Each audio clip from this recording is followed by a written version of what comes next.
Hey, everybody, welcome back to Matt and Dwight Just Might, a podcast about two Midwest-based comedians who are just trying to figure it out as they make their way through comedy and life and everything in between.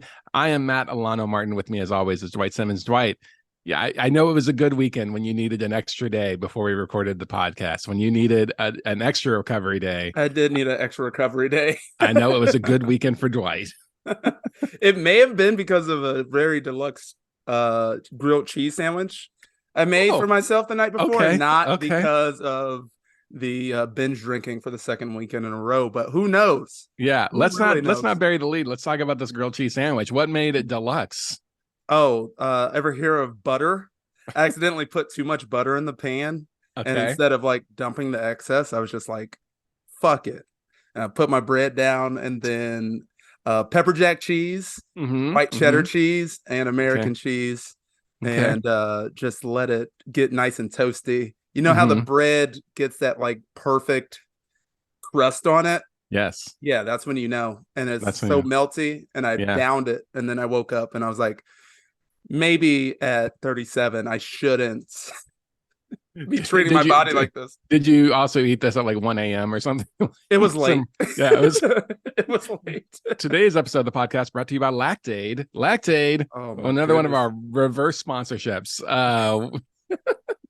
Dwight's been spending some money on Lactaid, and here we are. We are drowning. All the good stuff. Well, that sounds mighty tasty, sir. I'm glad that you had that. I'm sorry that it hurt you, though. But, that's what life's about, And thank you for your understanding. We're a day late. And Matt was like, cool. Yeah, I understand. I did think it was because I saw your post from 10,000 Laughs and it looked like you were having a great time up there. Not surprising. It's a great festival. And also Streets, heard it from the Streets that you crushed opening for Beth Stelling. So that's nice. So this time I didn't even text you to tell you like I did last week. Yeah. So the Streets are talking. That's good. That's good. Yeah. I like that you had a little restraint. You just now have the confidence. You're like, I don't need to text Matt directly to tell him how good I did. He'll hear about it.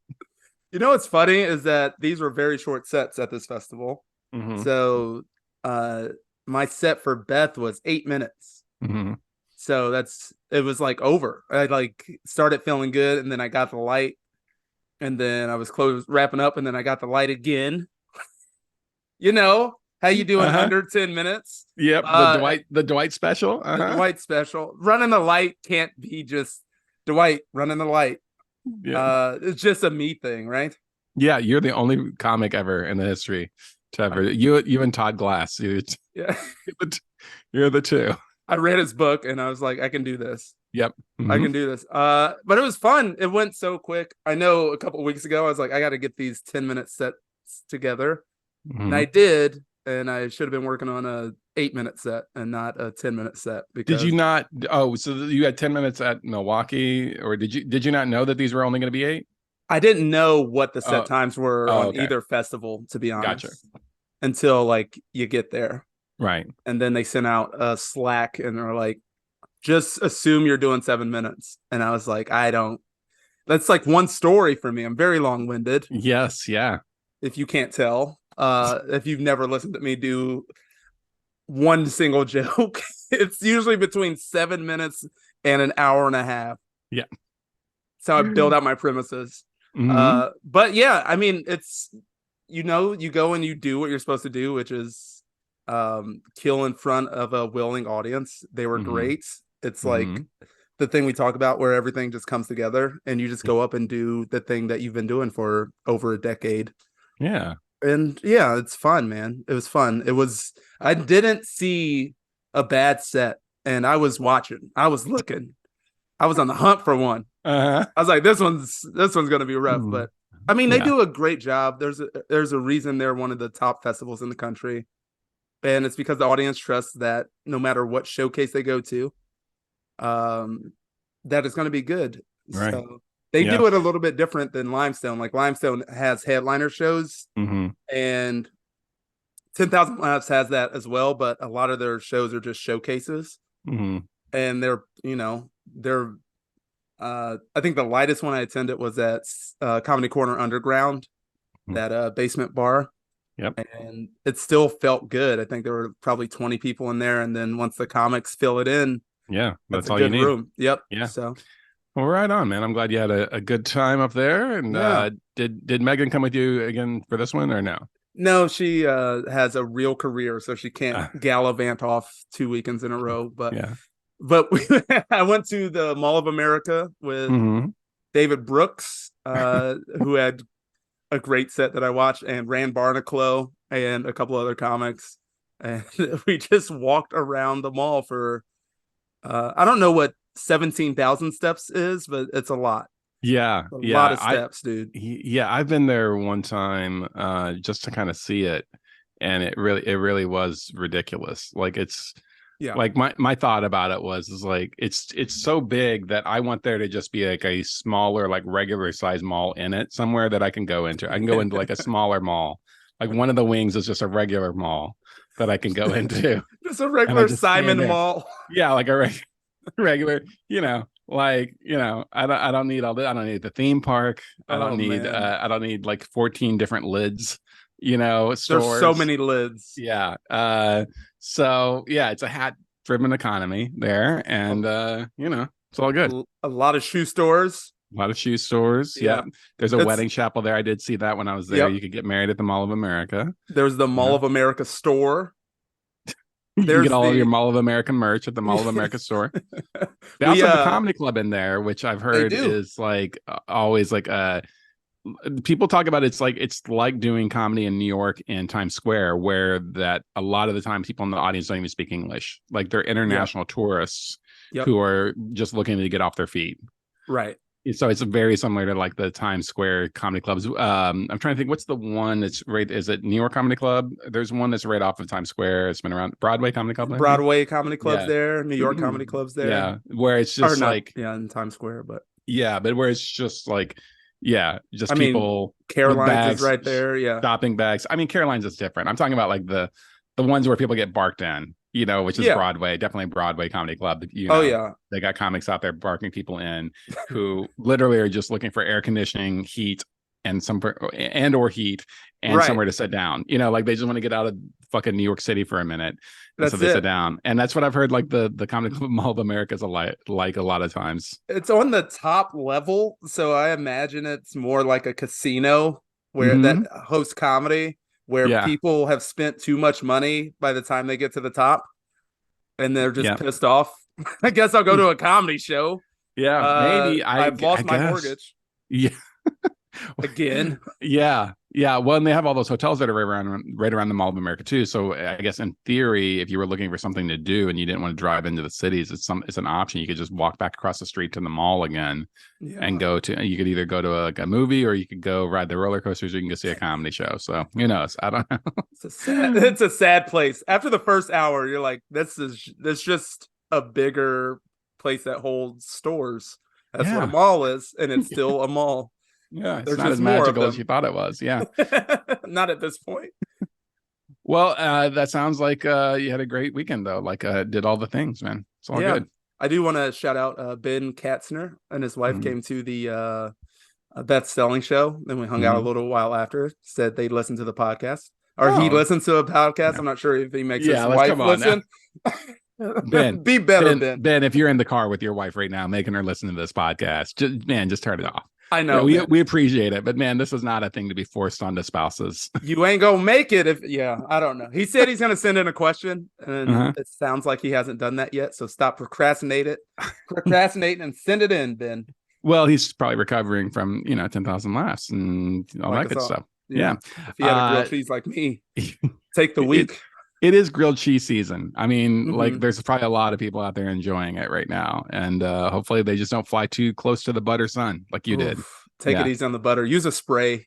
Yeah. Have some self-control. If someone out there does want to submit a question, they can always do that through our Gmail account, which is MatandDwight@gmail.com, MatandDwight@gmail.com. We did not have a question of the week, but I do have a topic of the week that I wanted to talk about. Before I do that, I will fill you in a little bit on my weekend. I was in your favorite place, Michigan. I know Love how it. much you love it. You love it so much. Oh, let me back up for a second. Actually, we did a fun don't tell show in Bloomington. It was our first one back in a while. It's first one of the autumn season. Andrew Rudick came over and headlined that. We had Hell yeah. Connor Delahanty on it. Sohail Ali making his don't tell debut, as well as Laura Stockwell, who's both Sohail and Laura are newer comics here in the Bloomington scene. So we got them in there, and we did. It's so cool, man. We did it at Backspace Gallery, which we've done before, and we've used that as a venue for Limestone starting last year. But they had gone all out for Halloween and made it like this installation thing. Yes. So it was cool and weird, and you had to like kind of go through like a maze to get back to the showroom where we were doing the show. Oh, that's so cool. It was cool. It was like it was super well done, and the vibe was really right, and we had a good time. Kind of a smaller show, like when they had about 25 people or so, which is on the smaller side for the don't tells, but still, like, again, in that space, and everybody wanted to be there. It was a hot one. It was good. Yeah, that's fun. So it was a ton of fun. Give me small and mighty. Yeah. Yeah, over the numbers. Any day of the week. Yeah, for sure. Unless you're trying to pay people, then give me mediocre and large people that paid tickets. Well, that's the nice thing about those hotels is money's the same. So, but yeah, so we did that, and then I had Friday off, just chilled with the wife and hung out, and then Saturday I was in your favorite place, Michigan. Ludington, Michigan, at Timbers Prime. I had asked you, I did text you this weekend, asking if you remembered whether or not the place fed the comics or whatever. I had you couldn't remember. You said you didn't remember. Yeah. So I just want to let everybody know they do feed the comics, and it's like a high-end steak place. So you should take advantage of the food. I, of course, had stopped like an hour before to get something to eat. So I was literally, the owner kept going like, well, I can, what about this? And I was just like, I'm so full. I don't want anything. So I just got to watch the opener eat like an amazing steak. Porterhouse. Yeah. Just like, I was like, all right, cool. But yeah, man, it was one of those things that's 2-man show. It's in the back room of a restaurant. It's like in their event space. It's pretty much sold out. There wasn't really, and maybe a couple empty seats here and there, but it was packed. It's one of those towns where there's nothing to do. There's this monthly comedy show, so they all pack out.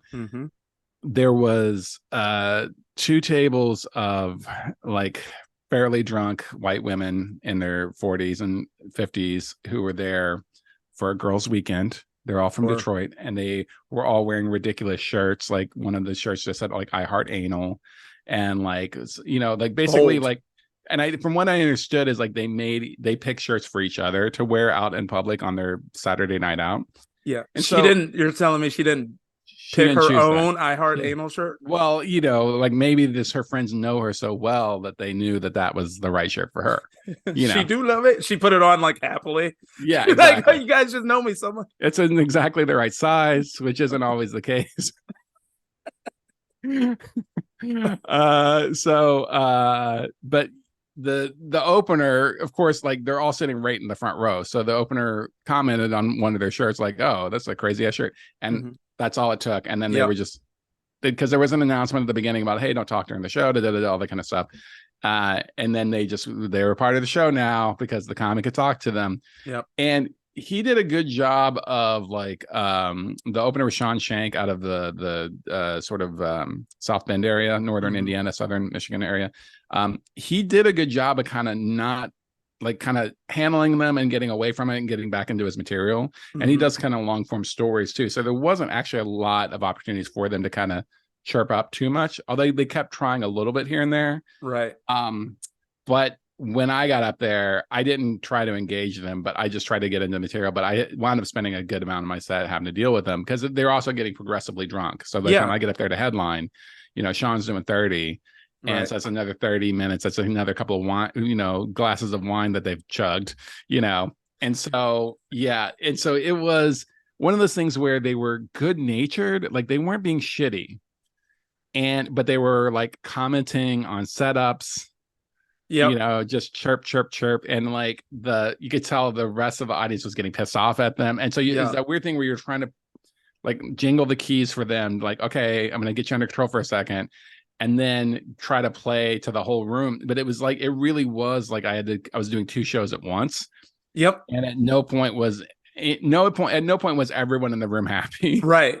You know, you're dealing with drunk white noise, and it's very distracting for everyone around. Exactly. And the comic in you recognizes and feels that, but you also know that if you don't deal with this, it can go off the train tracks completely.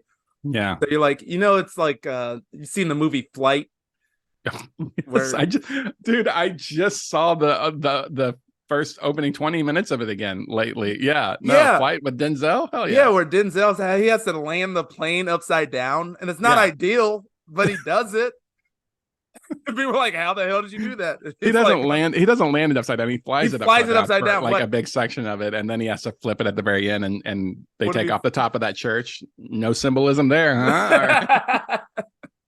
He doesn't land it upside down, but he's upside down for a good portion. Yeah, for most of that flight, he's upside down, which is exactly how you have to do it when this is the situation. And it's one of those things too where I got some big laughs out of dealing with them for the whole room, right? And I wasn't being overly mean. I dunked on them a couple of times when it was just so obvious, and it was like one of them. There was one that was mainly the problem, but it wasn't her. There was another one sitting like behind her that I was just like, what about you guys? Are you guys like with her, blah, blah, blah, or something like that? And one just goes, we're identical twins, and points to the woman sitting next to her. And I just like literally in the moment just said, are you identical if you have to tell people? Like, is that the classification? Which was literally just a comment off the top of my head. But for some reason, that leveled that, like the people in the room thought that was the most clever thing they ever heard. And I was just like, oh, baby, that was just me like... That was me just throwing like shout out to Michigan, like just whatever. Like they were like, "Oh my god," which was weird, but we got through it. It's fine, People bought some merch. Some people came up and said some nice things, like they liked the show, even though it was weird, Yeah, we gotta like get some merch that's like I heart facials. DTF just in all caps and different. Can I ask you a genuine question? Sure. Why, if you live in Detroit, are you having your girls' weekend in Ludington, Michigan, where there's like 2 restaurants? It's like you said, there's nothing to do. Like everybody like gets a babysitter and goes to the comedy show for the big night out. What this doesn't compute with me. I don't know, like because it's not even that close to the lake. It's kind of on the lake. Ludington is close to the lake. So I didn't want to ask, but my assumption was that they just had like an Airbnb or something on the lake. October. And so what are we doing by the lake? You're taking like pensive Instagram selfies, wearing like a big sweater. You're there in front of the winter lake. But you got your big sweater, your big scarf on, and your cup of hot tea, and you're just like staring into the sunset, like very thoughtfully. I just don't think of Ludington as a anal loving town. That lady probably didn't have the best weekend. This is rough. Oh, you'd be surprised. No, I don't. But no, that was my weekend. It was just a quick one. We had the don't tell them, we had that. And so it was, it was fine. But I was thinking about how furious you would have been and how much you would have hated it. Did that give you like if I would have seen those people walk in like in any other state, I'd have just been okay. But the fact that it's in Michigan would have sent me off the edge of a cliff. Well, I think it's because you still have pride and dignity, and I've just given up at this point. I'm like, yeah, this is what my career is. I get up and I dance for the drunks, like you're still thinking this is art. Like an idiot. Yeah, like an idiot. I'll go to Ludington for a free steak. I was gonna say I definitely fucked up. I should have got one to go, but then I was also it's like didn't have a way to keep it well, and have it in my car. Have my car smelling like steak, and like don't want that. There's a lot going on there. Before we get into the topic that I wanted to discuss, though, let's take a look forward at our shows coming up this week. Dwight, what do you have going on? Thursday, October 19th, Gugman House Brewing Company in Indianapolis. Secret guests on that show. 7:30 it starts. Tickets are online or at the door. Gugman House has great beer. If you're in Indianapolis, come to it. And then on that Saturday, what's that, the 21st? Guess where I am? Michigan. Bay City, Michigan, baby. Oh, yeah. Yeah, Bay City, Michigan. Reed Brewing Company. Okay. Be doing about 45 to 50 minutes of stand-up comedy back in Michigan, and tune in next week to hear all about it. I'm sure I'll have opinions.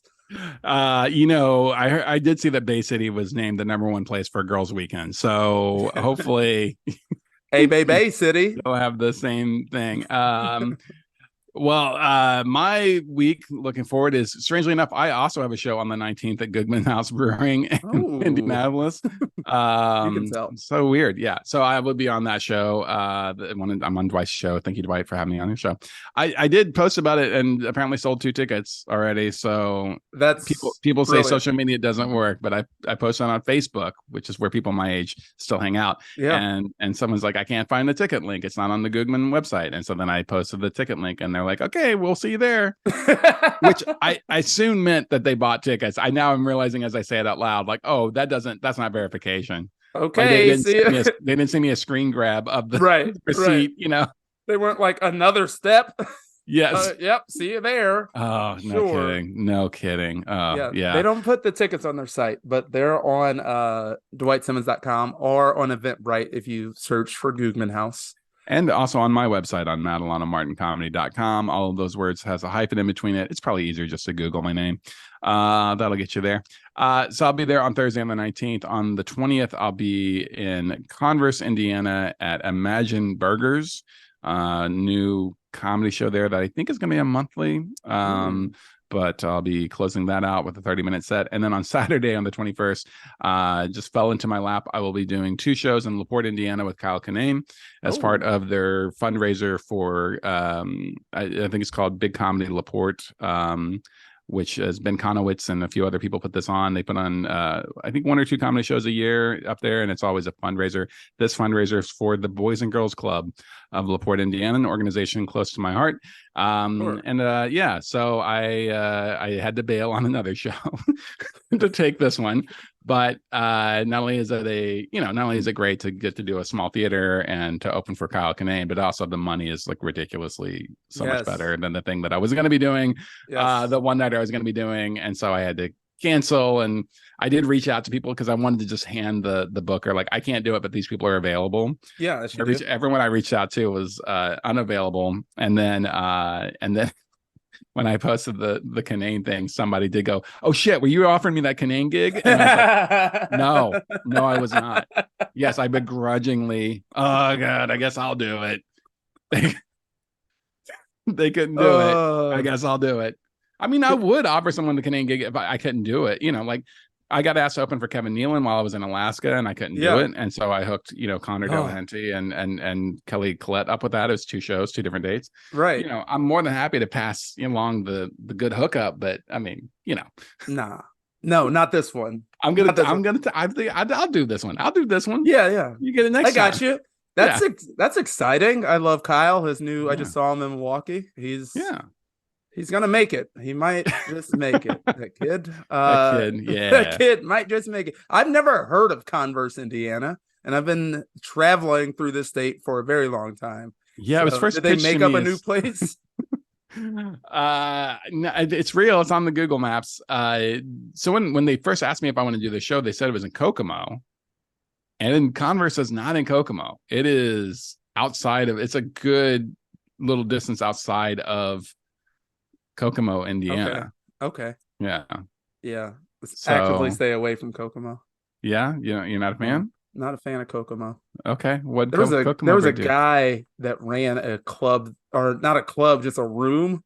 Oh, I think I remember this. Wait. Yeah, it was like upstairs of like a mega entertainment complex. And it was like supposed to be like a VIP lounge and shit. And it was really weird. Yeah. And so and oddly racially charged, not at me, but like between black people and white people. Like the show was 50-50, and it was like, I think if I had to sell another race joke, like some shit might pop off. Okay. So I was like, I didn't know Kokomo was like this. Yeah. Segregated. Yeah, that's crazy. Well, for those of you that are wondering, Converse, Indiana is about 30 minutes outside of Kokomo. And, it's out there by Amboy. It's by Sweetser. It's by Swayze, Of course. It's by all the hot towns. Yeah, apparently there's a town in Indiana called Sims. So yeah, the shoe town, it's over there by the video game town. Yeah. So if you want a wild road trip, come on out Friday night to Converse, Indiana. Spend your girls' weekend fucking up Matt's show in Converse, Indiana. Bring your best joke T-shirts. Yep. Bring your best novelty clotheswear. Yeah. Clotheswear? Yeah, that's a word. Yeah. Yep. It's all right. You've had a lot of dairy. I know. It's fine. Heavily caffeinated. Well, here's the topic before I get to the topic that I wanted to talk about, I did want to give one quick shout out to Scott Curtis. He posted a very funny thing on, he's rebranded his podcast to Pod Around It and Find Out. And he is tackling social media, and he posted a very funny TikTok. So everybody should go to Pod Around and Find Out on TikTok, follow them. And then he did one that was basically a sketch. He made a sketch out of something that we talked about on the podcast. Yeah. About comedians and the algorithm for social media. And so it was very clever and very funny. So thank you, Scott, for taking inspiration from us. And our lawyers will be in touch. We're changing the landscape one bitter comedian at a time. Thank you, Scott. And it also plays perfectly into what I want to talk about, which is I had this conversation with a comic that lives in a major market that I'm friends with. And I think I had brought it up, but they were quick to weigh in on this. We're starting, obviously so much of comedy success now is coming from social media. And it's people posting primarily Crowdwork clips. I mean, if I would have been recording while I was working with these white women, I'd be famous right now. You guys have been crazy. But probably Man not. Takes Down I Heart Anal Woman. Yes, exactly. That is a million views easy. Yeah, but I'm seeing a lot of like big comics. Like I just saw a clip from Pete Holmes talking with Sam J about this, how they're grousing about how audiences are getting more chatty because everyone keeps posting these vids, these reels of them doing crowd work and quote unquote owning hecklers and whatever. It's less of the owning heckler thing now. That's kind of gone by. It's now just straight up crowd work clips. The thing that I thought about is it also makes the show that you're watching worse, because the person I was talking to that lives in this major market, they were talking about you'll be at a paid showcase show, and someone will spend their entire 10-minute set just doing crowd work in an attempt to get reels. They're fully trying to just, maybe some magic will happen. I'll get a reel. Maybe somebody will throw a beer at me and I'll get to be on Kimmel. They're just like, and so what they're doing is they're sacrificing the actual show that they're on for hopes of a payoff later on down the road if something happens and they get it on tape. Yep. If they get some kind of magic, or if they just like, I need to constantly be cranking out content and feeding the content monster. Right. And so it's really making for shows to be worse. And I feel like audiences in the room are paying the price. And again, like myself and Sean, neither one of us were taping, neither one of us were trying to get reels. We were just trying to manage a situation. We weren't going around. Look, at no point did either one of us like, what do you do for a living? What did you go do? That kind of shit. But it really is this thing where there's two sides to it too, because not only are we now kind of shitting on the audience, people who are doing this have no respect for the audience in the room that paid the ticket price. Right. But also I saw, another, big comic, and this just came up on my TikTok as like a little, suggested reel, but it was, problematic comedian Louis C.K. In a recent interview, but he was talking about everyone is just focusing on this on their cell phone and on that version of stand-up that people are not, he's like, I haven't seen anybody become really great. He's like, you used to see people grinding and then they work up way up and then like people are popping and you're like, oh shit, I haven't seen that person in 2 months. And they just, because everyone's working on crowd work and reels and characters and sketches. It's like the focus isn't so much on the stand-up anymore. It's on this other thing. It's create his thing was talking about straight up creating content for social media, taking the front seat, and stand-up taking the back seat. Is bad for people's overall career and overall, well, not career monetarily. It might be better for them to do what they're doing, but just as the art form, right? That they're not as good comics, which just makes sense if you focus all of your time and energy into shooting little sketches and editing and clipping it up and all that kind of stuff, and you're not writing, you're not going to be a great comic. But also, being a great comic doesn't get you paid these days. True. It's like, what do you want? Like, there's so few people ever, this isn't new, that have wanted to be great comics. You know what I mean? Like, why would that change now? Like, why would I guess I don't understand like why people would all of a sudden want to become great comics when it's easier than ever just to not do that. Like, you don't, like, especially in big markets, like, people aren't going to care. Comics aren't going to care if they burn through audience, because, you know, stand-up comedy is a selfish venture. And I think in the moment you're like, all right, I can just, once I get to a certain level by doing these Crowdwork clips or like these sketches and all this shit, then I can like focus on my stand-up. It's a fucking trap. It's a trap. And you see comics that I've opened up for, some comics that get big off of Crowdwork, and then, you know, between shows they're wondering why they have to work so hard to keep the crowd in check.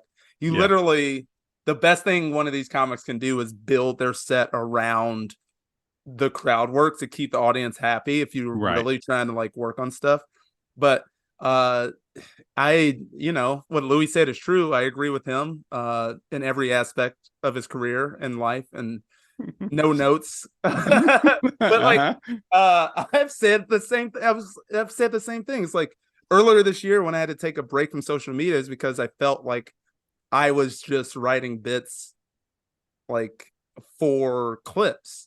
You grind so long to try to get stuff to send to bookers, and then when the goalpost moves to like, oh, we'll only look at your email if you have X amount of followers, it's hard not to just get caught up in that. Right. Like, I can fire off like, hey, I've done all this stuff. Here's some real life references from clubs, and I've been doing it X amount of time. Like, but how many followers do you have? And so there's this like real battle that the audience ends up paying the price for. So the shows are going to be worse because, like you said, the audience is going to be more chirpy. Not every comic wants to deal with that. Right. And now it's becoming a skill that you have to like, you have to have, man. You got to be on your toes every fucking show. And it didn't used to be like that. It used to be something where you had to like pull it out of your toolkit every once in a while. But now it's just like, it's like improv, dude. It's like, all right, I'm gonna take a suggestion from the audience. If I don't get one, I'm just gonna ask, what do you do for a living? Or I'm gonna make fun of your shirt. Or did you see the SNL sketch they did of like little white kids starting stand up in like Def Jam style? No. So fucking funny. All right. Like, it's an interracial couple. I know he ain't hitting that, right? Shit like that. It's like, it's so, I think the only thing that can lessen or like quote unquote save us from this is if the audience starts to devalue that level of, they get bored of it. Right, which I think is going to happen because what another side of this coin is, there is an A room that we're both familiar with, and it's just it's an A room across the country. Everybody knows anyone in the business knows this room. And they recently had a headliner, and I was not there that weekend, but I was talking to people who were. And this headliner is a younger comic who got famous through social media, through doing like crowd work. And this club's audience, though, is used to high level comedy. Right. They're not used to, and this person isn't so famous that they brought out their own crowd. So they got just a regular ass weekend crowd at this club who were sitting there waiting for jokes. Yeah. And there were no jokes. There was just a lot of talking I and some basic premises apparently, and a lot of like attempts at crowd work. Yeah. And this crowd wasn't there for that. They're like, no, we come here to hear you talk to us about your life, or like we don't, it was like. And so I got reports both nights that they were there. They did a couple shows, 4 shows or whatever, and they were like, yeah, it was like polite laughter was about all they got, because it's like there's that side of it too. If you don't have an act, you don't have jokes. If you have an act, you can go in and you just, we've both done the thing where we've gone into rooms where they don't really like us, they don't like our jokes, but you just stay in your lane and do it, and you break them, you crack them. Yeah. Or it's a tough room, it's a competitive room, or it's a chirpy room or whatever, and you get them shut down enough and you just start hammering with the jokes. It's like you were talking about on the last episode about that guy that just yelled at you as soon as you walked on stage, and you just ignored him, and he eventually stopped. Yeah. Because you had an act, you had jokes, you had things to fall back on. And so I hope that the trend peters out, and that, like we just go back to people coming because they want to hear us talk. I mean, I love speaking of Kanane, I do love a reel that he posted where he's shitting on this whole trend of like, it's so good stuff. Yeah. Where it's just like, I think it was taped at the Helium in Indy too, if I'm not mistaken. Yeah. It was, I was there. Yeah. And I was like, this is brilliant. It's so great. And so for people that don't know the clip I'm referencing, he's talking about every comic is doing crowd work now. Sorry, it's my name. It's like if he hears this, you're not opening for him Saturday. I think he will find that a very flattering. I mean, I just make him sound like Tom Waits. It's fine. No.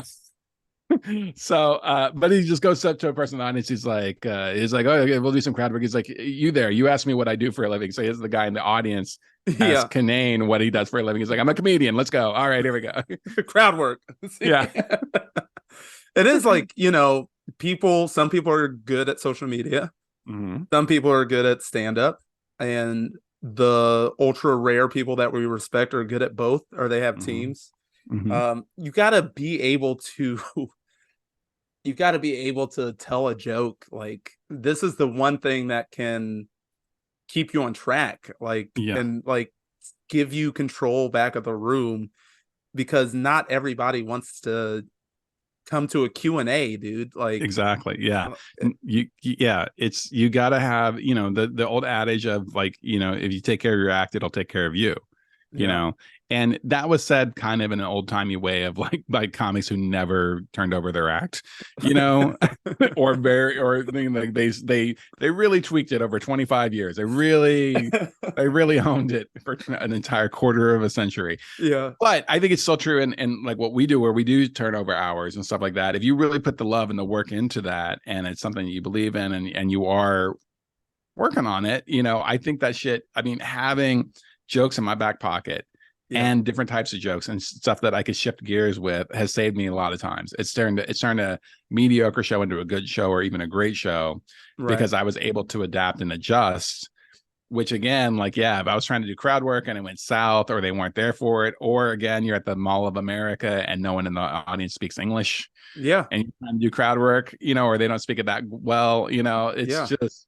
Yeah, man, it's definitely a weird thing, but I just was thinking about the side of it it came from when I was talking to the people who were at that A room that saw the headliner just get polite laughs. I was like, oh, that audience, we're probably thinking, man, that's one of the worst shows that we've ever seen at this club, and then when I was talking to my friend in the major market, the same thing, where they were talking about, you just see everyone just being like, okay, I guess this is just the thing that we came to, it's like, the show can't be that good. It's like going to see a celebrity ever. Like, it's like, unless they started in stand-up and been working on it, then you just went to see T.I. do an open mic set for 45 minutes.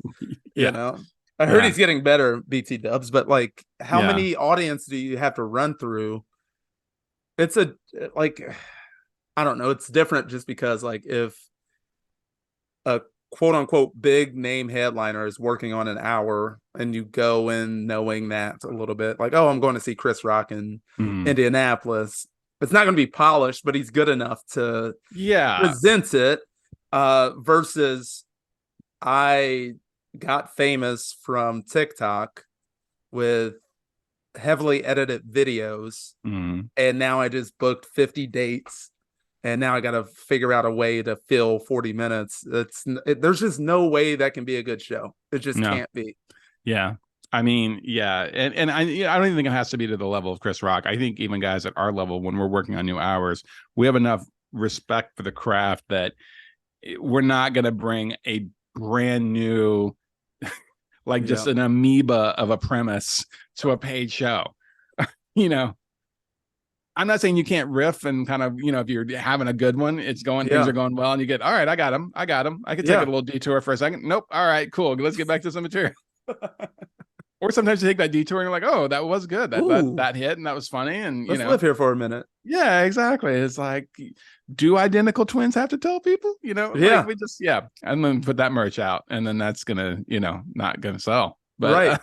Would you be more okay with people posting organic crowd work versus the forced stuff? Do you think that, because crowd work, like from a person that doesn't watch a lot of stand-up, probably just looks like crowd work, like it doesn't look like forced versus organic? Does that help the problem? Like it's like, all right, something interesting did happen naturally. Is that helping, or is that, well, I think not matter? Here's the problem with it is the big thing that we've not even said yet about it, which is amazing crowd work is amazing. When you see Jimmy Pardo, or you see Sam Talent, or you see Tig Notaro, who does it in a very different way, you see people who are very good at it.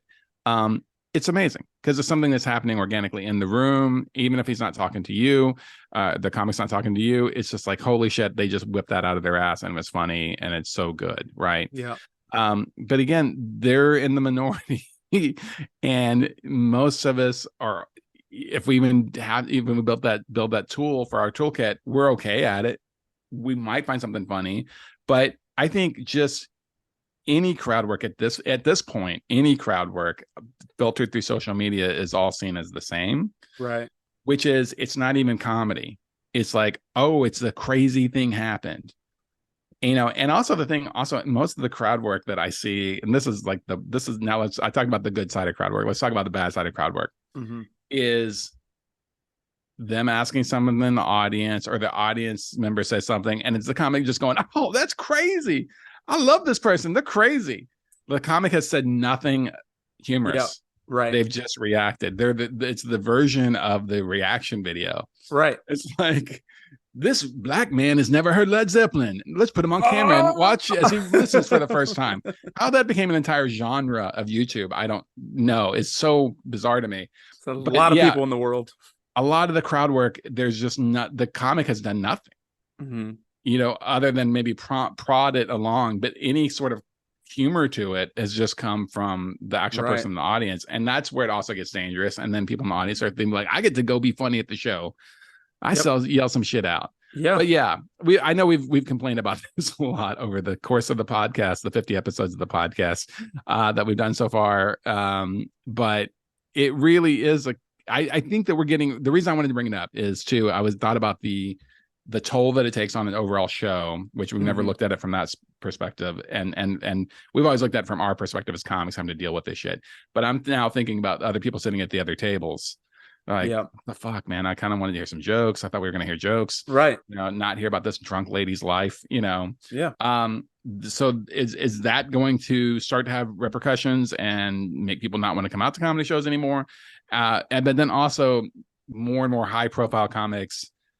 I mean, Kyle was the first one I saw publicly post a thing about it, but now, like I said, we did see Pete Holmes and Sam J talk about it. If more of those people start like shitting on this, our comics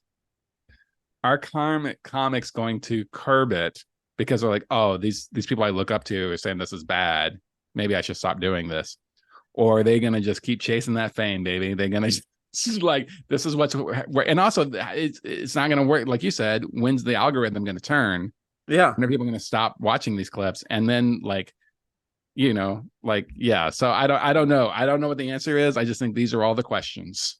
These are good questions too. And it's like, we make it out to be some new thing, and it's not. Like, all sides of this are not new outside of the popularity of crowd. Like, we used to be like, why are you posting owned heckler videos when YouTube was the only option? You know what I mean? And now everybody's posting that thing. Yeah. And and like now that it's so not saturated, sending Steve Hofstetter apology letters either. I know my man deserves. It's like you shit on him for years for doing For the thing that you're years. now all doing. Exactly. Yeah.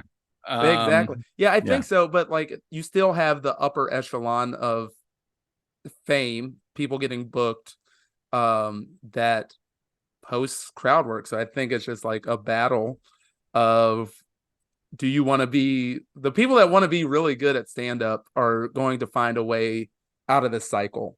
Like, it's really something that is hard. I know we say it a lot, but it's very hard, like day to day, to be patient, to stay patient, and just like kind of reflect at just on like the thing you get to do. Like, did you get in this to do crowd work, or did you get into this to because you looked up to comics that told jokes and you kind of wanted to replicate that? At least I can't speak for everybody. That's why I got into it. I enjoy that. Like, I enjoy that more than I don't know, going and fighting a battle in Battle Creek. Like, you know what I mean? Yeah, like, sometimes it's about finding your bay and Bay Harbor. Bay and Bay City. Bay City, I'm coming, baby. Yeah, you're the Bay City. You're the Bay City roller. Look out, baby. Y'all better act right. Yeah, I'm with you, and I think it bears repeating something that we've talked about on this podcast before, which is a piece of wisdom that Stuart Huff passed down to me, and very early on, which is like, really, what you do on stage is the only part of it that you control at the end. The industry is, can say no to you, everything else, the business side of it, everything else. Some clubs will book you, some clubs won't book you. There's nothing you can really do about that. What you do on stage in your act is really the only thing you have control over. So if you focus on that and that is your priority, then you should be good. Right. Yeah. Even if the success doesn't come, if you keep like, you're still going and doing these like one-nighters in Michigan, like, we are, or whatever, for a little bit of money, it's like, well, I'm still doing the thing that I love. I'm still telling these stories and these jokes that I love when I can, around handling drunk people, Right. Whereas in, the flip side of that, of course, being that if you are obsessed with getting famous and you are spending a year of your life doing crowd work, and clipping it up and putting it up there, and nothing ever hits and the needle doesn't move, right, you just wasted a year, dog. Yep. It's not replicable, which is why it's hard. So the year that I've had, like I got seen by a lady that works at the Kurt Vonnegut Museum that was like, hey, do you want to come make some real money to do this gala? Like, getting into festivals and getting into new clubs, it's not because I'm sending Crowdwork clips. Like, if like that lady saw me at a show just like shitting on audience members, or like, that's not going to get you seen, like, especially in big markets, like where people do still like pop in and watch actual stand-up comedy. They don't want to see this. Like, develop your act and then use it as a tool. Like, there's nothing wrong with having that tool, but like, develop the act first. Yeah, definitely. I think that's a good sort of final thought to kind of wrap everything up on, is like, the act has to come first, and the act has to be material, unless you are the rare example of like a Pardo or Sam Talent. But the thing is, even those guys have jokes that they can do. Yeah. Even though they're predominantly crowd work, they have an act that they can get to and pull out. And it's good. Like, I always tell Sam this too. I saw Sam, I was at High Plains Comedy Festival. The year that his mother had passed away, just like a week before. And he came and he was on the show right before mine at this venue. And he did 10 raw minutes about his mom dying. That was also so funny. Yeah. And so beautiful and amazing. And I told him that, and and so he also has that muscle. He can also do that. And I was like, yeah, man. I was like, don't be afraid of doing material. Like, you don't always have to talk about that dude's shirt, which he already knew that, but it was like this. It was an amazing thing, and it just showed me too, also like what a level of an artist he is too, because he is known predominantly for just doing crowd work stuff. But so it's good to have that tool in there and necessary right now, but focus on the act. And again, as you said, if you're doing your act on stage when someone pops in to see you, that's what's going to open doors for you, right? Because another good example, and again, you're talking about one gig, but who knows who saw you at the Kurt Vonnegut gala and saw you perform there, right? It could have ripple effects. Zach Peterson, host of the fantastic podcast No Coast Comedy Club and a fantastic comedian. When he was coming through on tour, I had him at Cardinal Spirits. He did material about mental illness and being on psych meds. Yeah. And from that set, he got booked to come back and speak at Bloomington TED Talk. That's amazing. Which was like a real paycheck and like a real thing and everything, because they were like, we really love that material. Do you think you could do a full thing about it? Right. And so again, if he had been like, what do you do for a living? That not, but him being his authentic self, you being your authentic self, because again, it was your stuff about book banning and like education in America and race, critical race theory and stuff like that. That's what got you the Kurt Vonnegut thing, right? Right. So they saw you doing the material you actually give a shit about and that you care about. Yeah. And put your heart and soul into. That resonates with people. Yes, it does. Yeah. And that's why I've been booked at the Nachos Festival of South America. Do you know that's probably real? I know. I need to start marketing myself that way. You should. I have one joke about nachos. Can I come headline your nachos festival? You can build 45. I could do 45 minutes on nachos. Break down that nacho, dude. No problem. Like, I was in Milwaukee and we were staying at the same hotel as people that were going to the Cheese Curd Festival. So I'm saying, market for everybody. Be the nacho guy. What a perfect weekend for Mitchell Potts to be in Milwaukee. He was a happy boy. Mitchell Potts. Much love to Mitchell out there, but he does like a good curd. He does a funny man who likes a good curd. All right, I think that's gonna do it for this episode of the podcast. I think it was a good chat. Again, like most of the time, I don't think we solved anything, but we talked about it. We got it out there. We looked at the different sides of this issue. And if you disagree with us, if you think that crowd work in the way that it's being presented on TikTok and Instagram Reels right now is artistic and valid and good and better than actual jokes, let us know. Drop us an email at MatandDwight@gmail.com. Yep. It is MatandDwight@gmail.com. We would love to get that from you and then spend an entire episode tearing you a new asshole. So that would be great if you guys could. Or you could just send us a question, comments. We take them all there. You can also rate and review the podcast. Dwight, I think you told me a couple weeks ago that we got a little bump in listenership, so it looks like we're doing okay. I know that Ben and his wife are listening. Is that what you're talking about? We've got 2 new listeners. Yeah, we got 2 new listeners, and it counts as 1, so that's good. But write some email. Like, I want to hear, like, we can read some road stories. I know a lot of comics listen to this. We can expand it. Send in some funny road stories. That would be good. Yeah. So we'll do a challenge. We did the booking challenge. So this will be a challenge for all the listeners out there. If you want to send in, what should we just say? What's the craziest show that you've done lately? How's that? Yeah, sure. Yeah, and then we'll read those. We'll read those on an episode of the podcast. I love it. Yeah, I love it. Yeah. So it's official. This is when we ran out of ideas and we started crowdsourcing content for our own podcast. We're episode 42. We're expanding our reach and we want to make it more interactive. We want to make it more about you guys. And then episode 43 will be a best of. And then episode 44 will be a retrospective, which is different than a best of. It's a retrospective of the best of. Yeah. So that's where we'll be the next couple of weeks. All right, thank you everybody for listening. Go and see Dwight. Come and see me, and don't post any crowd work clips, please.